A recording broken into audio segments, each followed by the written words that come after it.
there is no better measure of whether someone's going to be running for president or be a good presidential candidate than how they handle a pork chop on a stick. And that's what we had happening this week in Iowa. We had Fred Thompson, who's just about to get into the race officially on the Republican side, and Barack Obama, who is the up-and-coming young, attractive Democratic candidate. And they were at the fair back-to-back days. Now you have to know that in Iowa, which is the most important state in the primary calendar because it comes first, and whoever wins that is going to have a head of steam going into the rest of them. In Iowa, the state fair is, a second religion, and it's a great place to really do some really retail politicking, glad-handing the politicians, the voters, looking them in the eyes and asking for your votes. And it's something that a politician like Senator Grassley of Iowa really knows how to do, and he lives at the state fair during the summer.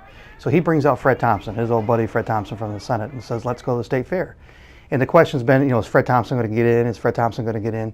Well, there was no doubt. As soon as I saw him pick up a little pig and nuzzle it, I knew he was getting in the presidential race. But the funny thing is, for a guy who's so hot in the Republican race, even though he's not even in, he's in second place in the polls, he wasn't very good on the stump. He gave a speech that was pretty flat and full of platitudes, and I'll give him that. It's early. He's not even in yet. He's got to kind of keep his powder dry, as he likes to say. I'm tired of people feeling like they've got to apologize for America. Lesson for you: if you're running for president, don't show up in Gucci shoes. The guy showed up in Gucci shoes and is shaking hands with people who are in their bib overalls and have pig slop on them. I got you. You want to take that? Actually, he wasn't shaking hands with these people. He was blowing past them, and they'd hold out their hands or wave, and he'd just kind of blow past them. He was in a major hurry to get from the gate to an air-conditioned RV that they had tucked behind the trees. Following you.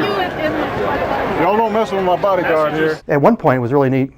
He's walking through the fair, and he's kind of a rock star. I mean, he's kind of the Elvis of the Republican race now. Who is this guy?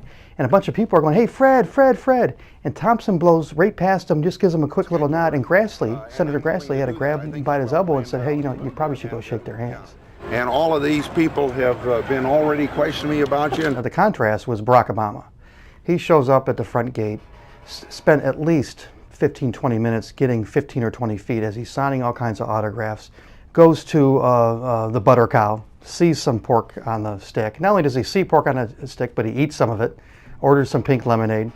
Not only did he look at the rides, but he took his two beautiful little daughters up on one of these rides that go from the ground up in like a half a second. His eyes get this big and his legs are shaking, and it looked, real. It looked endearing. It looked like he was having some fun with his kids. There wasn't a person that he passed that he didn't say, hey, how you doing? I'm Barack Obama. Appreciate your support. Please vote for me. If it was a Republican, he'd stop and say, why won't you vote for me, or please vote for me. He was really, really engaging and really into it, and really took his time with the visit.